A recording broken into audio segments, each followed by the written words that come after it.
Know what I'm thinking? Always get up, doing some drinking. If it's my best, leave me alone. Cause I've been putting up with you long enough. I'm throwing in the towel, I'm giving you up. So we're gonna rattle my cage, you best just go. Cause you'll never really understand what it takes, what it means to be a man. I'm so done being your friend, your lover. I'm off the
My name is Joel Theriault. I'm a fishing and hunting guide. I'm a float plane pilot, and I'm an environmental lawyer. And I absolutely love to fish and hunt, and that is why I'm here today.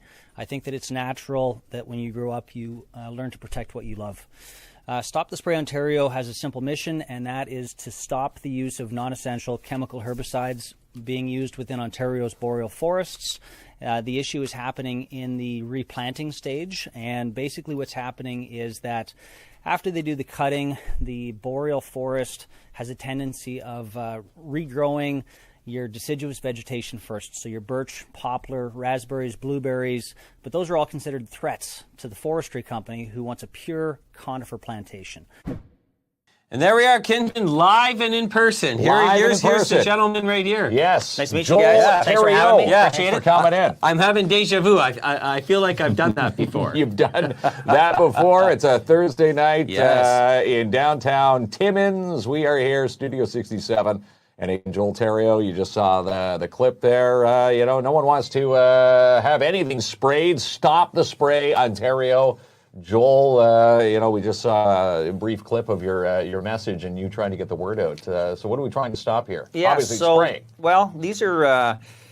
This is a chemical that's being sprayed in the forestry renewal stage, like we talked about. So after the timber is cut in the boreal forest, the vegetation that has a tendency of growing the quickest and the fastest is the deciduous vegetation. So anything with a leaf. So your birch, your poplar, your raspberries, your blueberries, and your grasses, they're going to grow a little bit faster than your pine needles just based on the amount of surface area to collect sunlight. So those plants are all considered threats to the forestry industry. And what they really want is they really want a pure 2x6 lumber forest, pure pine trees, pure conifers. So what's been happening in Ontario's boreal forest, and this is since the 50s, is that the forestry industry is required to replant and renew the forest after they take the trees out. And one very effective way to do that is by spraying chemical herbicide defoliants like those that were used in Vietnam to wipe out absolutely everything to start again, to replant ground zero. So in the 60s in Northern Ontario, I'm not sure if you guys know that they were spraying Agent Orange all over Northern Ontario for the same purpose.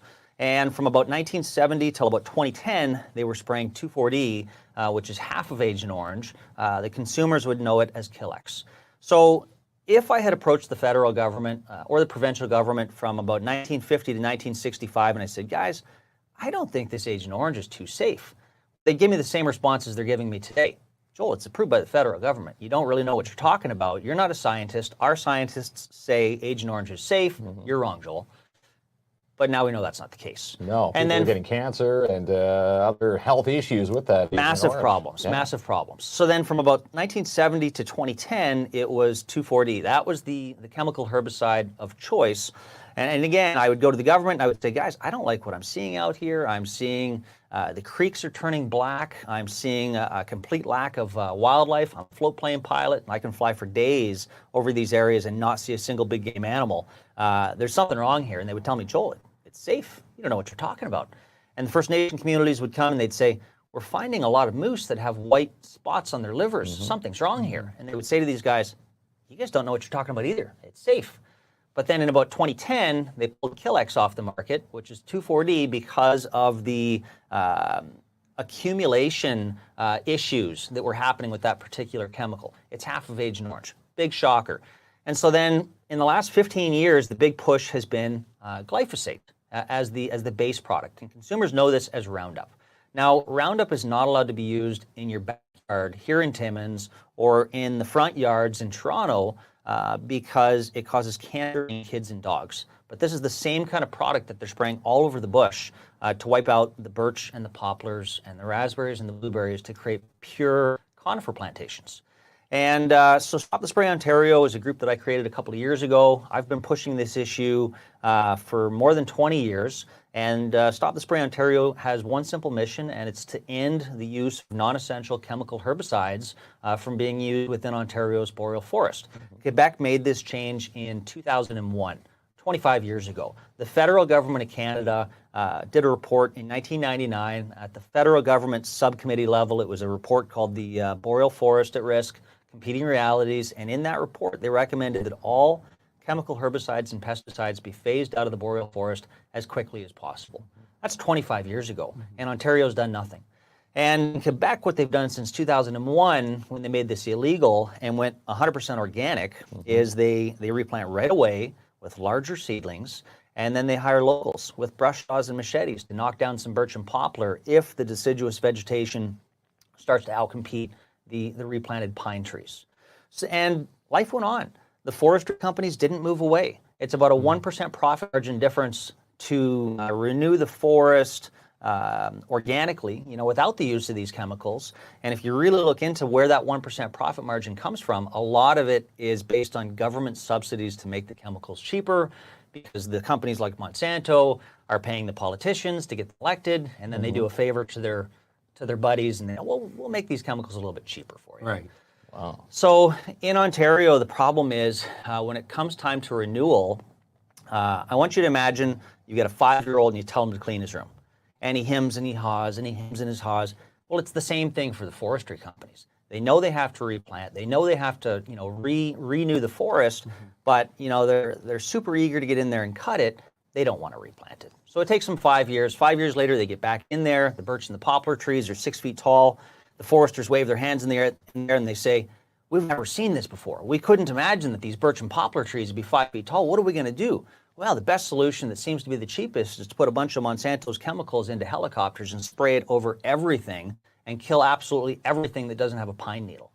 And so one of the interesting things that the governments have found about these kind of chemicals is that if they spray them in the spring, it kills everything.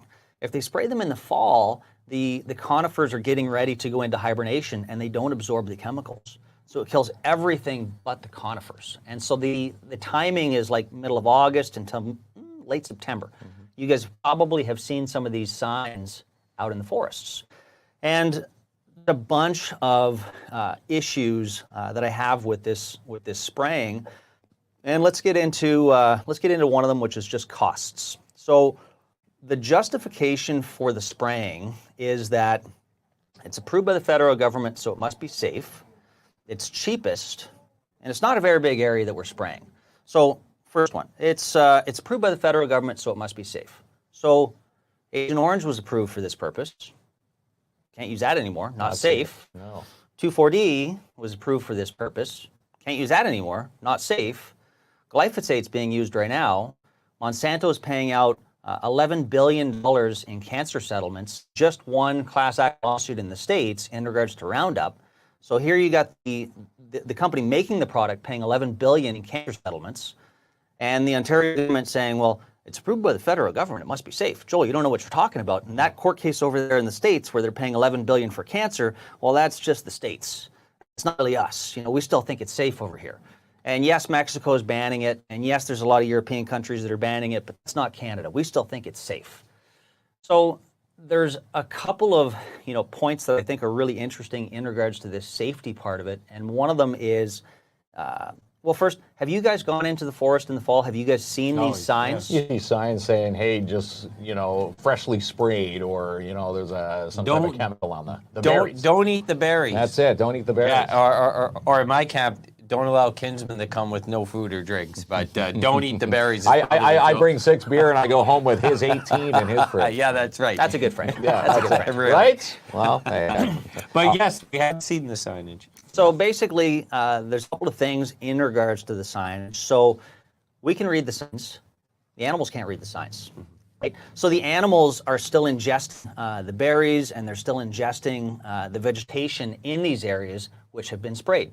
And that presents a real big problem for the reproductive cycles of the moose. And it also presents a big problem for the hunters who are eating these animals who are contaminated with these chemicals. You don't know if they've eaten a bad patch of berries. How far does a moose walk in a day? Right. Yeah. So, in regards to the reproduction issues, there are several studies out there that basically confirm that there's a link between ungulates, so horse and moose, ingesting these chemicals during the first trimester of pregnancy, and higher rates of miscarriage. And I'm not saying that this is the only reason why we see so many cows in the spring without a calf, but if the science says, you know what, if you get a pregnant horse to eat these chemicals, it'll miscarry, well, what's the difference between a moose and a horse? Not a whole lot.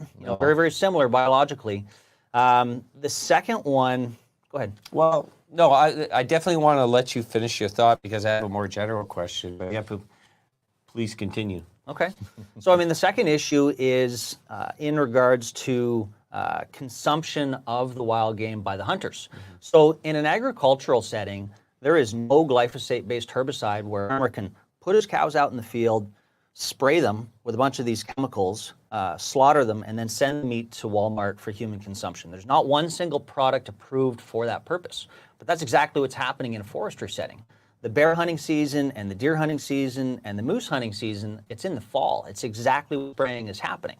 So basically, I've talked to Health Canada about this issue, and really what got me into this issue was a bear that I harvested about 20 years ago where I would eat it, and basically myself, my girlfriend, my family, my friends, we were getting dry, itchy eyes, itchy tongue, nausea, vomiting, diarrhea, headaches, serious headaches. And I thought my friends were crazy. I thought I was crazy. So I kept feeding it to people to see, like, put it in a stew, put it in this, put it in that. No, it was right across the board. So I reached out to the MNR, I reached out to the federal government, I reached out to every agency I could, and I said, I think I got a bear that had like a heavy dose of these chemicals because these are the exact same symptoms as I find for overexposure to the chemicals that are being sprayed by the forestry company. They're spraying them on the areas that have the highest concentrations of blueberries, and that's exactly what the bear's eating. And I didn't shoot this bear in a blueberry patch that had been sprayed, but there were some spray patches within a mile or two, and who knows how far that bear's going to go in an hour or 2 hours. And again, it's not reading those signs, it's not staying away from the berry. How can it? Right? The defense is to keep it out. And so the government's response from all these government agencies is there's not a program designed, established, or approved for wild game. Joel, your only option is throw the animal away and go get another one. Really, just throw it away and go get another bear. That's your suggestion. Okay, fine. So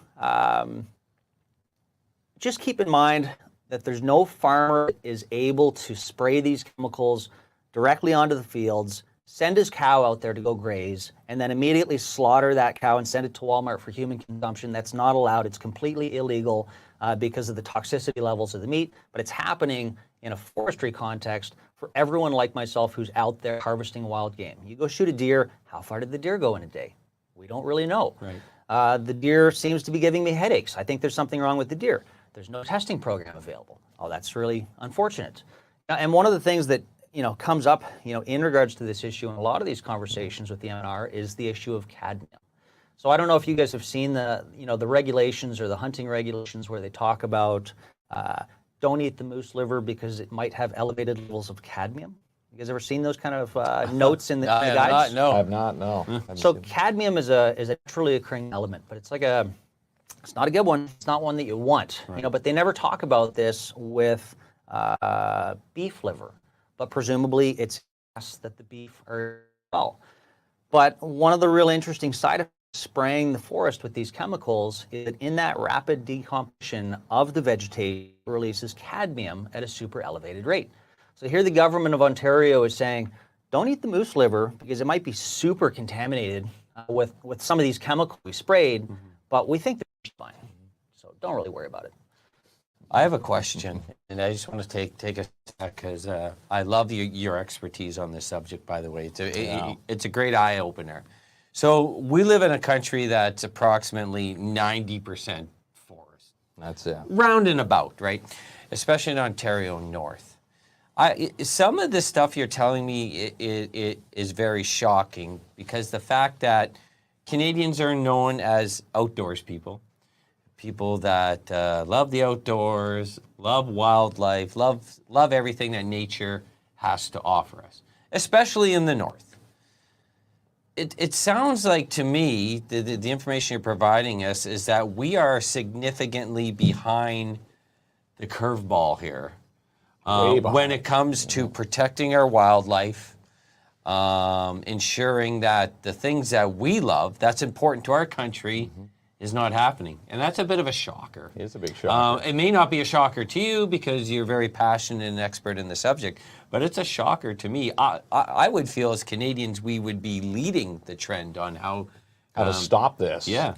Scandinavia made this illegal in the 80s, right? And it's still illegal. And to it's this still day. illegal to this day. Right. Quebec made this illegal in 2001. So, and Ontario and Quebec both did, a similar process about that same timing. But I think politically in Quebec, they realized we're not going to get elected with Monsanto's money. We need the support of the people, and the people convinced enough politicians that, guys, this is wrong. This needs to stop. It needs to stop. We can't be spraying these chemicals for a 1% profit margin difference. And that's really all it comes down to. Well, it's sad that it's all about money. Well, it's completely about money. Instead of someone's health. Most of these multinational forestry companies operating in Ontario also operate in Quebec. Most of them have their head offices in Quebec for tax reasons. They know exactly how to do this because they've been legally required to do this without these chemicals since 2001. And when you ask the forestry companies and you ask the Ontario government, like, why are we still spraying here? They're going to say, well, because it's the cheapest way to bring back the pine trees. But the forestry companies, the only cost that they're calculating is the cost of the chemicals. There's no cost being attributed to Ontario's publicly funded healthcare system. People that get cancer, they go to the hospital. Forestry company doesn't pay for that. It takes 17 years to get a moose tag in this area. Well, that's not fair. The moose are disappearing. Forestry company doesn't have to pay for that.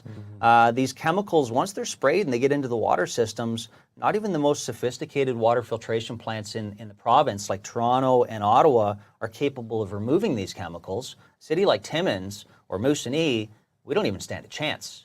Okay, so and these are chemicals that are banned on every front lawn in the province because enough medical groups came together and said, "Hey guys, the science says it's causing cancer in kids and dogs." That's it. And you were talking about Roundup. That's Roundup. the dandelion killer.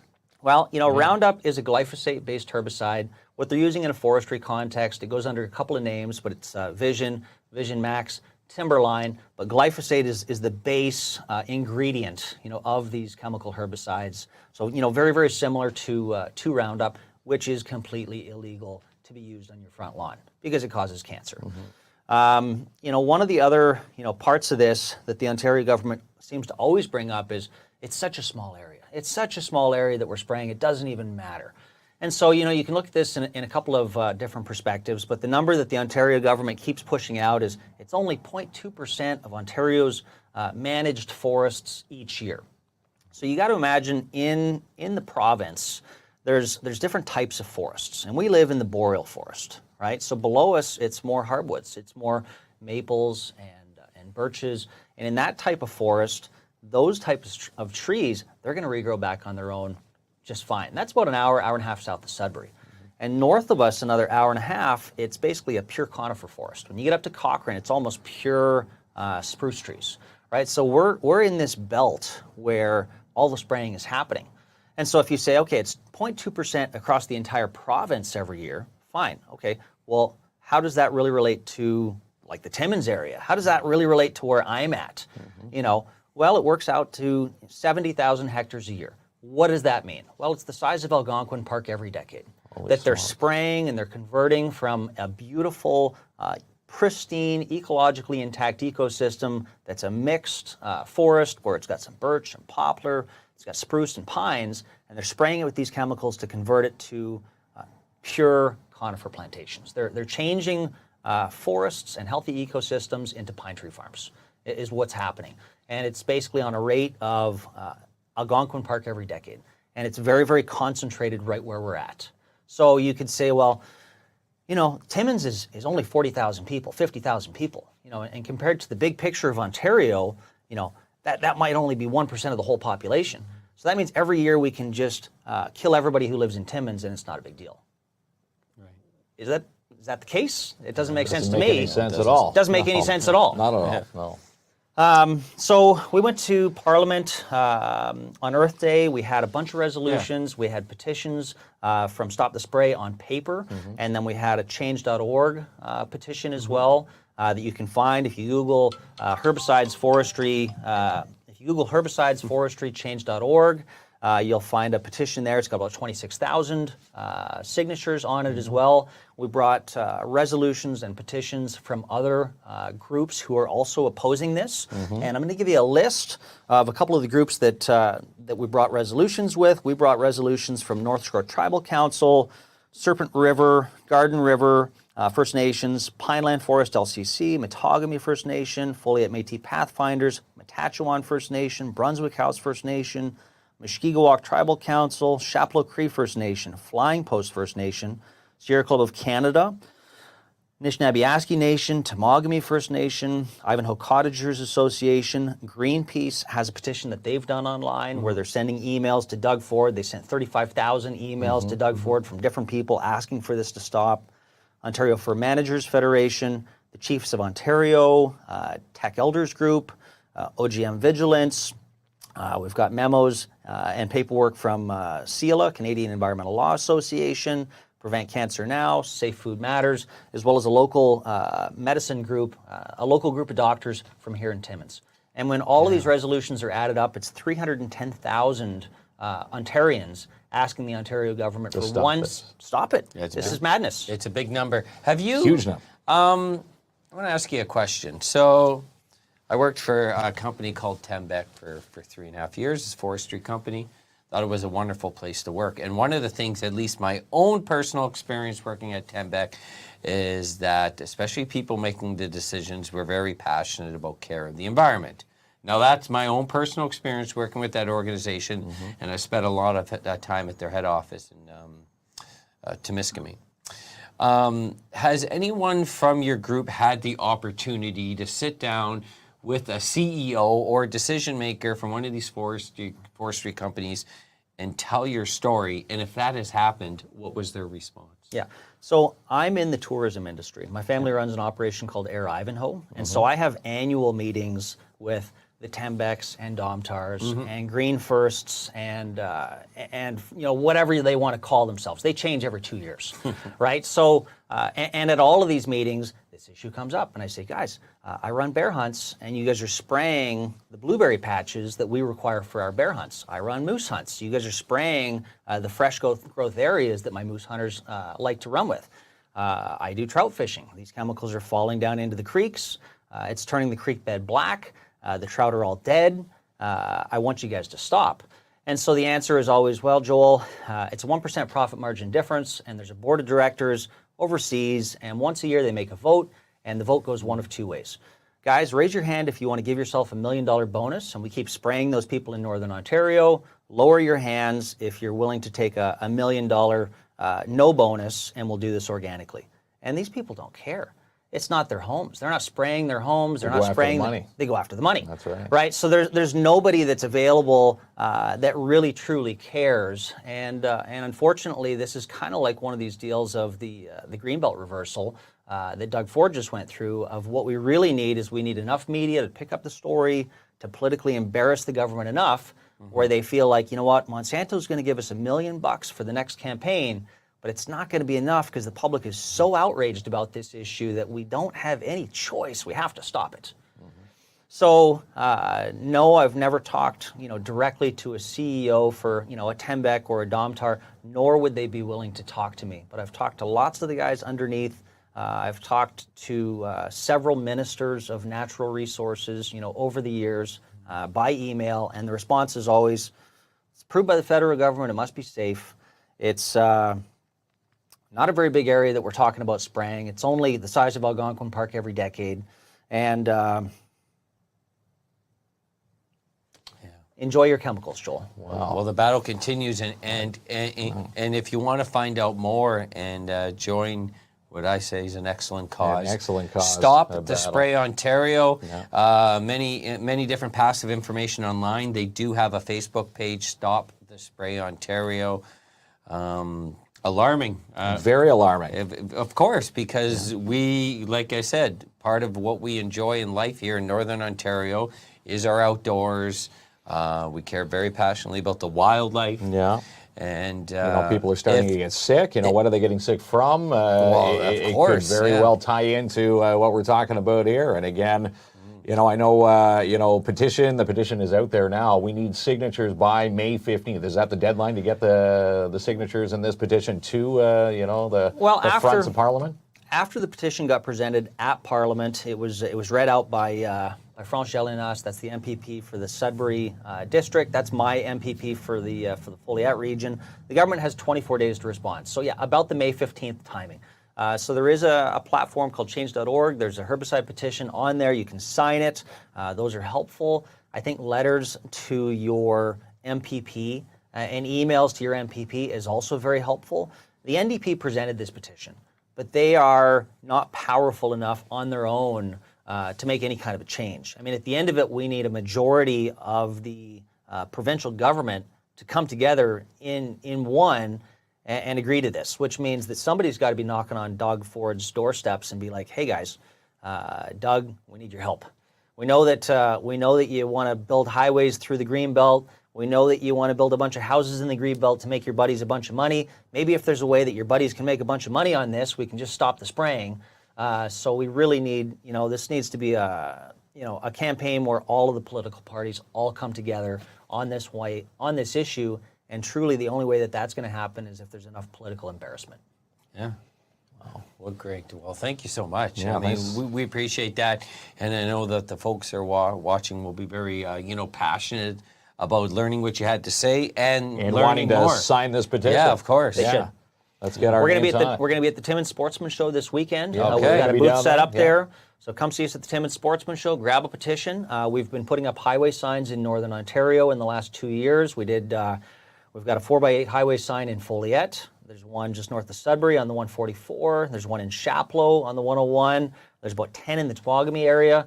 And the next one that we're going to put up is going to be right in between Timmins and South Porcupine. Okay. We've got the sign sitting here in Timmins. We're looking for a little bit of fundraising money to pay the Ontario government to protest the Ontario government. You got to pay the MTO highway signs, right? You got to pay them to protest. You got to pay them to protest them. What a business. Yeah. So, anyway, nice to meet you guys. Yeah, thank you so much for your Pleasure, time. Joel. Really appreciate it. And we Thank should you. say, Kinsman, right when we come back from the break, we have a birthday package to give Yes. away from Midtown A Bowl. birthday from Midtown Yeah. Bowl right after this, so stay tuned.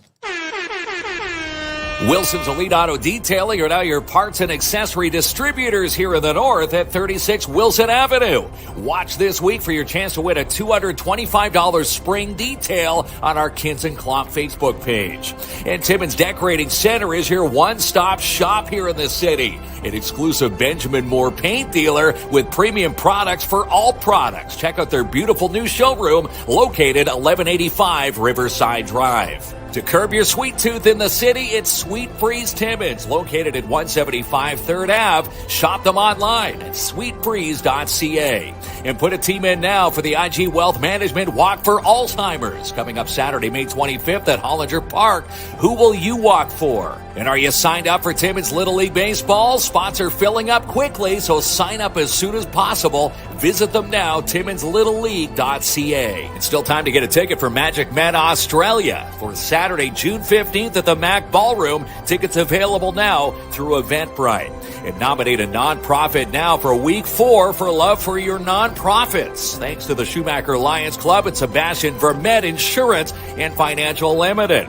And you could be a winner just like Week 3's winner from last week, the Navy League of Timmins branch. Do you have children between the ages of 9 to 12? Come and see them today, located behind the Bon Air at the Cassidy Armory to sign up. Thinking of buying or selling? Then call Albert Seal at Royal LePage Northern Realty Leaders. Check out all his latest listings, including this one at 7625 Kamuskosha Road and Albert Seal at royallepage.ca. And stop by St. Joseph's Parish, 567 Air Street, Timmins this Sunday for the annual Spring Bazaar. A full day of craft tables, bingo, penny sales, and more from 11 a.m. to 5 p.m. And sign up today for the second annual Aren't You Glad We're Sewing Retreat. Happens September 27th through 30th at Northern College. Book now through Eventbrite. And for the best investment advice of the North, you go to Sebastian Vermette Insurance and Financial Limited. Call Sebastian now, 705-264-4395, or see them in person,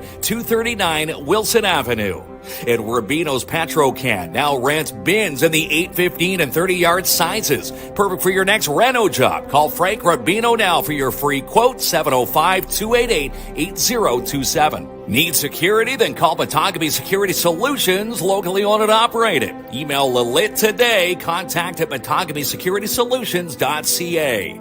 And live pro wrestling comes to Theriault this Saturday night at 7 for Spring 2 Meltdown. Tickets available now through Wicked Stuff, Elfies, or Diamond in the Rough Tattoos, and you can even find them online at rocksolidwrestling.ticket.ca. Check out this latest listing by Jessica Gervais at Royal LePage Northern Realty Leaders. Book a showing now for 1180 Government Road South by calling 705-360-7000. And keep tabs on your downtown businesses with the Downtown Timmins BIA. Follow them online, www.downtowntimmins.com.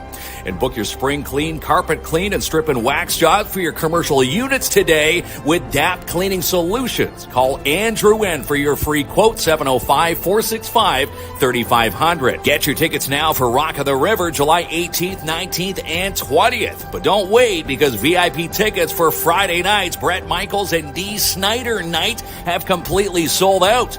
So don't wait to get yours for the Thursday and the Saturday night. Online, rotr.ca.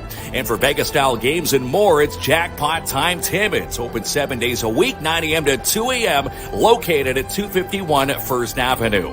And get connected with Mel and Mel from She's Connected. See how these ladies can help you grow your business. Follow them now at shesconnected.ca. And she's the producer of Sportsman Channel Canada and Just Hunt Inc., Amanda Lynn Mayhew, who you'll see this weekend at the 76th Annual Schumacher Lions Annual Spring Sportsman Show. Come to the MAC this weekend, Saturday and Sunday, and see this year's great lineup of boats, RVs, ATVs, and more. Admission for the weekend, $5 to get in. And something fun for everyone at Midtown Bowl. Do you have a birthday coming up? Book it today with Midtown Bowl. Call Nat for your quote, 705-267-3500. And Dare Timmins presents Dan the Music Man's World Tour this Saturday morning at the Timmins Public Library. We'll see you down there Saturday morning, 10:30 a.m., and it's all free. And coaching applications are now available for Tier 1 teams for next season with the PMHA. Details and applications can be found on the PMHA Facebook page. And on the big screen this week, Imagine Cinemas has Abigail, Civil War, and Godzilla Kong. Your chance to get tickets and showtimes online at imaginecinemas.com. All right, quick, Kinsman, quick. because you're about to get, what do you call it, a lashing? A lashing, yeah. We're going to get roasted with good old Ed the Sock. A lashing. The king of all roasts in Timmins today and tomorrow. The question I have for you, now I know you say you're not going to do this, but I'm going to ask the question anyways. Are you going to cry more at the roast or last night after the Leafs lost? I'm not going to cry. I'm going to be up there having a few pints there at Full Beard, having some fun there. And we'll see what they can throw out. You know you're a true hockey fan because you don't care if someone insults you, but if you care if a hockey team loses. That's it. Well, Leafs could have got the game last night, but didn't. Now trail 2-1 in that series against the Bruins. All right, so what we're going to do here, we got, normally we do the Wheel of Winning, but we don't have Ronnie with us right now. So what we're going to do here, Kinsman, is that anyone who commented on the show tonight, we are going to randomly pick someone to win, what is this, a birthday pass? Yeah, this is one birthday party package. So again, no matter when your birthday falls in the calendar year, it is good for Midtown Bowl. So we're going to give you a chance to, take your birthday to the alleys and, have some fun up there at Midtown. We're going to do something a little bit different. So all you had to do is make a comment,